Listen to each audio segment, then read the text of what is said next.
তো আগের দিন কিন্তু যোধপুর থেকে জয়সলমেরে যাওয়ার জন্য রাত্রির বেলায় আমরা একটা ট্রেন বেছে নিই। আর সেই ট্রেন থেকেই কিছু ভয়ঙ্কর দৃশ্য দেখতে পাই, যেটা ক্যামেরায় হয়তো ভালোভাবে বোঝা যাচ্ছে না।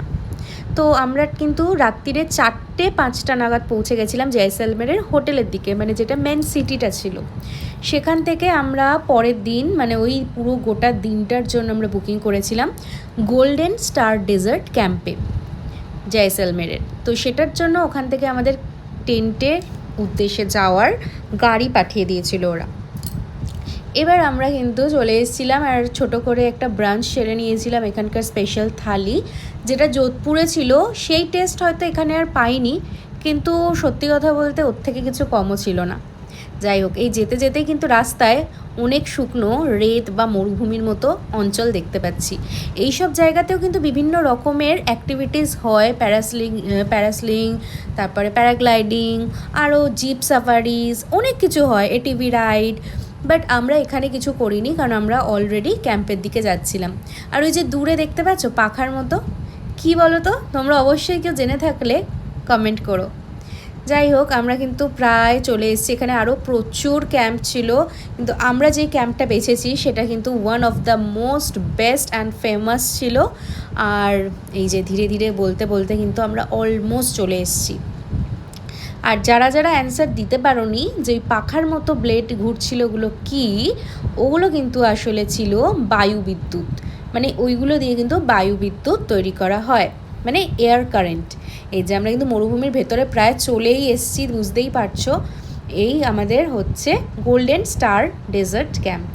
অসাধারণ একটা ওয়েলকাম ছিল ওদের, মানে অসাধারণ। সেটা আমরা শর্টস ভিডিওতে অবশ্যই তুলে ধরবো।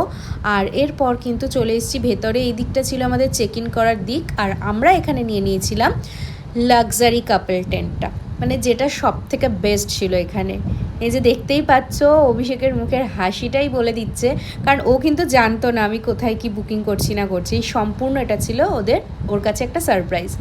এরপর দুপুরবেলা হতেই 3টে নাগাদ চলে এসেছিলো আমাদের জিপ। ফার্স্ট আমাদের জিপ সাফারি করে 3টে মরুভূমি কভার করার ছিল। প্রথম 2টো মরুভূমির নাম আমি ভুলে গেছি, আর লাস্টটা one of the most famous Thar মরুভূমি। তো আমরা কিন্তু পরপর এখানে 2টো মরুভূমিতে আমরা নেমেছি, মানে গাড়ি থেকে নামিনি, বাট ওখানে বসে আমরা আশপাশটা দেখেছি। তারপর কিন্তু ধীরে ধীরে চলে গেছিলাম আমরা থর মরুভূমির দিকে। এক একটা মরুভূমি পার করছি আর গাছপালা কিন্তু কমতে শুরু করে দিয়েছে। আর যখন আমরা ফাইনালি থর মরুভূমিতে পৌঁছলাম, তখন চারিদিকে একটাও কোনো গাছ আমরা খুঁজে পাইনি। এই যে বলতে বলতে চলে এসেছি কিন্তু আমরা থর মরুভূমিতে। আর এখানে ছোটো ছোটো করে এমন ড্রিপ খাওয়াচ্ছিল না গাড়ি, মানে ভয়তে আমি আধা ক্লিপই নিতে পারিনি।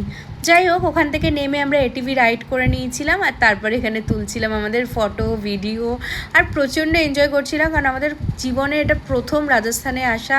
আর স্পেশালি রাজস্থান মানেই মরুভূমি যাব না, এটা হতে পারে না। আমাদের থর মরুভূমি ছোটোবেলা থেকে তো অনেকেই পড়ে এসেছি, আর আজকে ফাইনালি সামনাসামনি গেলাম।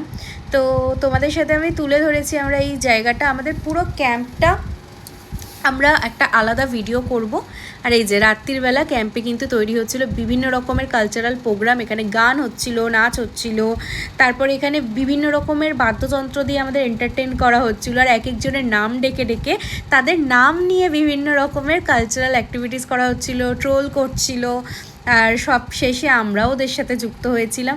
তো খুবই ভালো লাগছিলো। এখানে আমাদের দিয়ে দিয়েছিল কফি, পকোড়া, আর যারা যারা মানে অ্যালকোহল নিচ্ছিল তাদের জন্য অ্যালকোহল, সব কিছুই ব্যবস্থা ওখানে ছিল। তো আমরা এখানে কফি চুজ করে নিয়েছিলাম, আর তার সাথে পকোড়া। আনলিমিটেড ফুড ছিল পুরো প্যাকেজটাতে। আর এই প্যাকেজের সম্পর্কে ডিটেলস যদি কারোর ভিডিও চাই, যে প্যাকেজে কত খরচা হলো, টেন্টে কী কী করলাম, মানে কী কী ফেসিলিটিস আছে, সেগুলোর জন্য অবশ্যই কমেন্ট করবেন। আমরা ইন ডিটেলস একটা ভিডিও অবশ্যই বলবো। এই যে এখানে ফায়ার ড্যান্স হচ্ছিল, মানে অপূর্ব লাগছিল, অপূর্ব। আর সব থেকে একটা পজিটিভিটি, অন্যান্য টেন্টে না অনেক অসভ্যতামি হয় কালচারাল অ্যাক্টিভিটিসের নামে, বাট আমাদের এই গোল্ডেন স্টার ডেজার্ট ক্যাম্পে কিন্তু এরকম কিছুই ছিল না। খুব ভদ্রভাবে, খুব শোভনীয়ভাবে প্রোগ্রামগুলো অর্গানাইজ করা হয়। আর এখানে খুব সুন্দরভাবে আমাদেরকে ফায়ার ড্যান্স প্রদর্শনী করছিলেন দিদিরা। তো এইগুলো দেখতে দেখতেই যায় সময় কেটে যাচ্ছিলো। আর সত্যি কথা বলতে কফি আর পকোড়া খেয়েই আমাদের পেট ভরে গেছিলো। এরপর আমরা রাতের ডিনার সেরে নিয়েছিলাম। 9টার সময় কিন্তু ডিনারের জায়গা ওপেন হয়ে গেছিলো। আর এই যে আমাদের টেন্টগুলো, এইভাবেই কিন্তু কেটে গেছিলো আমাদের গোটা একদিন। পরের দিন আমরা চলে গেছিলাম সিটিতে।